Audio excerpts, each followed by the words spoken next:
Every day, people around us are making an impact on others. Sometimes it's your neighbor, sometimes it's a colleague, sometimes it's your boss, or maybe you're that person that's leaving a legacy and you don't even know it. Season 7 was all about everyday leaders. So stick with us because we're going to recap.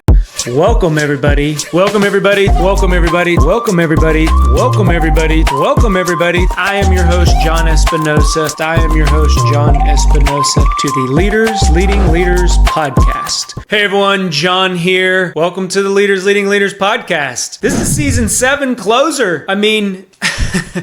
Again, every single time that I get to one of these closing episodes for the season and we start to recap what we've done over the past month, I get goosebumps. You all that are listening over audio, you probably can't see them, but I tell you what, it gets me energized when I was in here and I was journaling and I'm trying to figure out exactly what I want to recap on this episode because we did a lot. This season was all about everyday leaders. And I come across people all the time that they see the title of the podcast, Leaders Leading Leaders, and they say, hey John, I love what you're doing, but I just don't see myself as a leader. And I come back and I say, well, tell me more. Tell me some of the things that you are doing every day, successful, unsuccessful, that make you who you are. Because in the end, leadership is a lifestyle. So I know I use the word leader a lot and people automatically gravitate towards, well, I'm not running a company. I don't have a team. I don't have an organization. I'm not an executive. You don't have to have a title to be a leader. Any parents out there that are listening, are you a leader? Yeah. What about if you're involved in youth sports organization, your church, your community? You're a leader. People are leading the way every single day. And I am so excited that I got to showcase a lot of those everyday leaders on the podcast this season. We got an opportunity to talk to a communications expert, Vic Vogel. I tell you what, if you want to know anything about interpersonal communication, go check out his podcast. And then my nephew, I had a great dinner conversation and he introduced us to his senior leadership team at his fraternity. Go back and listen to that because if you're not in school or you were never part of a fraternity, I was never part of a fraternity, although they did offer an honorary membership and I might take them up on that just because of the culture that they talked about. Go back and take a listen because what they're teaching those young men and women in their fraternity and sorority lives, it's not just an organization that hosts events where people come. They're teaching leadership.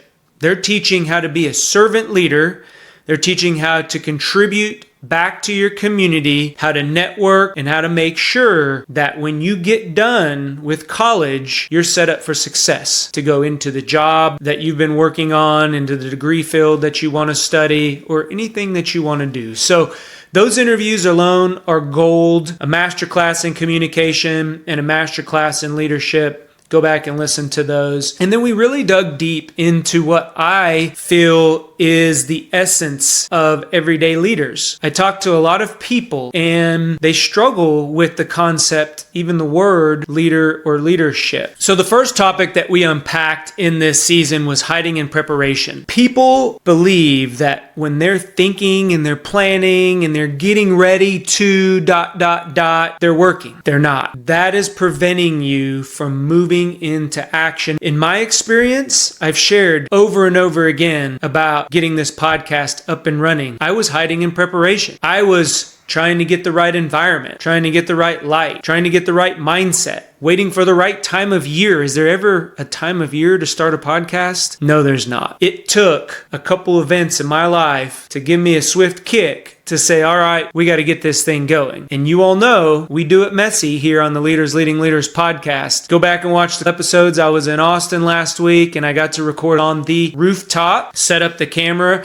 I got my microphone. It's great to be back here in the studio, but that's what I'm talking about. We make excuses all the time around not doing something because it's just not right. It doesn't feel right. We're not 100% certain on something. And if you're out there listening and you're in that spot right now, I challenge you, just go get started. Figure out what day one looks like. You probably have already got a plan, maybe even got a script together, maybe even started filling out that resume, or maybe planned out that difficult conversation that you're going to have. Or maybe, just maybe, you've put a pause on that vacation that you've been planning. Go do it. Put that deposit down for that vacation that you've been working hard for and go get it done. About a month ago, we bought a car for my daughter. My daughter has been saving up money for a year and a half since she started working, and I delayed her from purchasing a vehicle. She had gotten enough money so that she could go and take a plunge and get the vehicle that she had been saving up for. But me being cautious, because that's where I'm comfortable at. As humans, we're comfortable in, not pushing the envelope. At least I am. I'm very risk adverse. So when it comes to things, I'm a planner. I like to make sure all my ducks are in a row before I hit that execute button.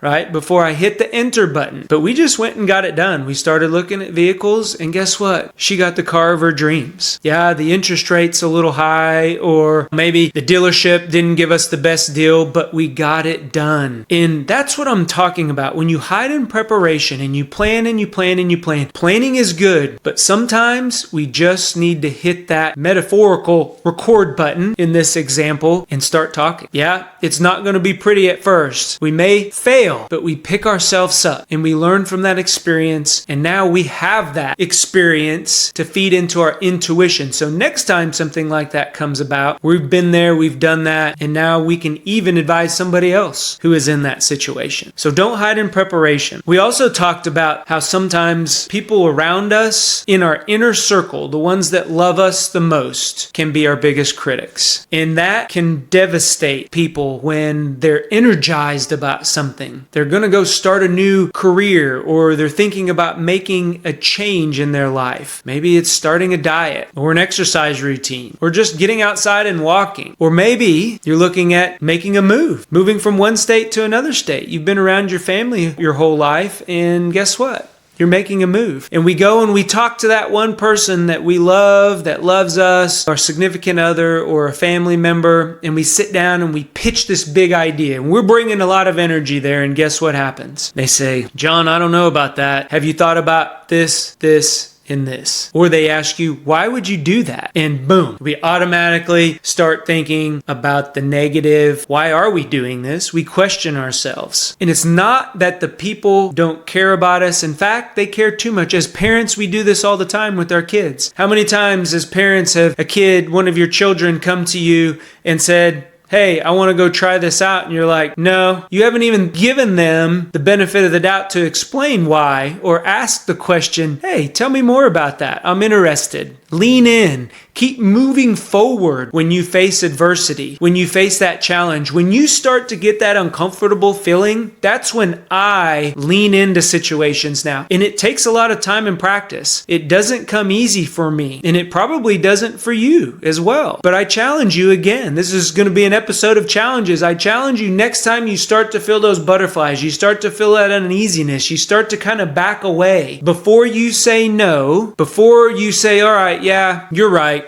I probably shouldn't do that. Say, wait a minute. Help me understand your concerns. Those critics. Help me understand why you don't think that that's right for me. Because this is why I think it's 100% right for me. And if that person truly cares about you, they're going to support you. But they may show up as a critic at first. So don't let that deter you from our goals. Don't let that deter you from where we are going. Lean in. Ask the question. Help me understand. What is it that you're worried about? What is it that you're concerned about? And that will open up the conversation for you to share your big vision, your big dreams, your excitement. And I promise you, it will make a big difference. If we talked about leaving a legacy, this one, again, every single one of these topics that we've been covering for this season, it gives me chill bumps because I talked about my mentor, my wife's mentor that left a big legacy. I would not be here in front of you all recording this podcast if it wasn't for her. And I know she's looking at us from above because she was taken from us way too early, but that's her legacy. She left a legacy so big for us to follow in her footsteps, to empower others to do things that they didn't think were possible. Leave your legacy in people, not in organizations. Organizations will come and go. The people that you come into contact with, you never know where they're at in their lives, who they're looking for, or what they may need. But know you're going to leave a positive or negative impression. One of those is going to occur. And I've made the conscious decision going forward that I'm not going to be the biggest critic when somebody comes to me with an idea that, yeah, maybe it does seem off the wall, but they're excited about it. So I'm going to match that energy because that's the legacy that I want to leave. I want to leave that legacy as like, I come to John and he supports me no matter how big or crazy or audacious that goal is or that vision or whatever they want to do. And that starts with the people closest around us. They're watching. I promise you, they are watching you. Whether they comment on your posts or they pat you on the back, they text you and just say, hey, you're doing a great job. They're watching. It took me 30 days of putting my head down, recording content, getting ready to launch. And then it probably took me another 6 months before some of the people closest to me said, hey, I'm watching you. You're doing a great job. Keep it up. But if I would have needed that confirmation in the very beginning, I probably would have stopped about 70, 75 days in. That's normally the time when motivation, ambition starts running out, and then perseverance kicks in. Consistency kicks in. And it's those people that come by or comment or message me that say, hey, John, I listened to you the other day, and because of that, I was able to accomplish something that I never thought I was going to be able to accomplish. And that is not because of me. I am not braggadocious here. What I'm saying is sometimes we just need that push. So what's the legacy that you want to leave for your family,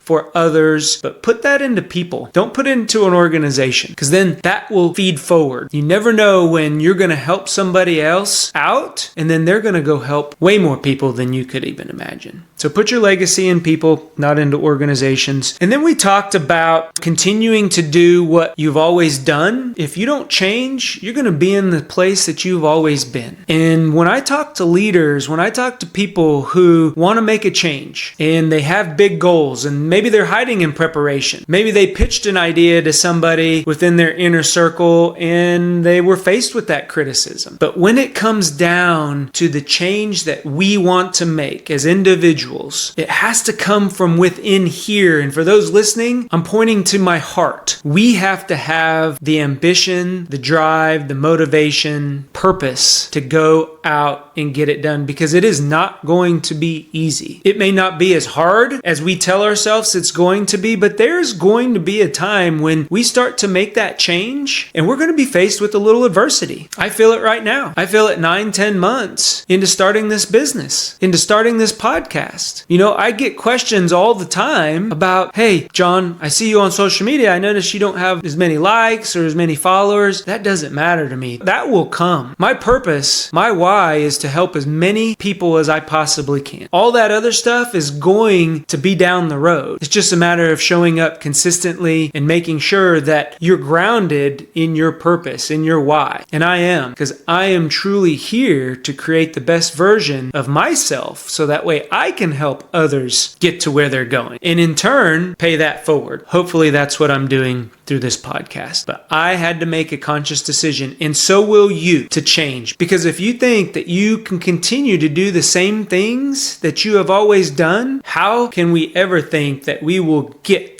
to the spot that we've never been? Just those little incremental changes build up over time and create habits, create behaviors that lead to wherever we're going. That's the magic. That is the essence of change. So I want to leave you with this note. One of my favorite quotes ever. Life is done for you, not to you. So next time things don't go your way, maybe you're not growing fast enough in your business, maybe you've lost a star employee, maybe you've been denied that job or that promotion, or maybe you're just going through a difficult relationship right now. Life is done for you and not to you. These experiences are going to mold you into a better person. And if you're in the thick of it, we can't see it. When we are in the change and we're experiencing that adversity, the cards seem like like they're stacked against us. But just do one more thing. Just one more day of exercise. One more day of eating healthy. One more job application that I'm going to go hand in and apply. One more conversation with somebody who needs somebody to listen to them. And it makes a big difference on their life. Spend that extra time. You're doing it through self-development by listening to these podcasts, and I'm sure you're doing other things, reading books, being mindful of your thoughts, getting good rest. All of those things are going to help us be the best version of ourselves. I am excited for you and the opportunities in front of you. You are all leaders out there. I believe in you. Go be great. We'll talk to everyone later.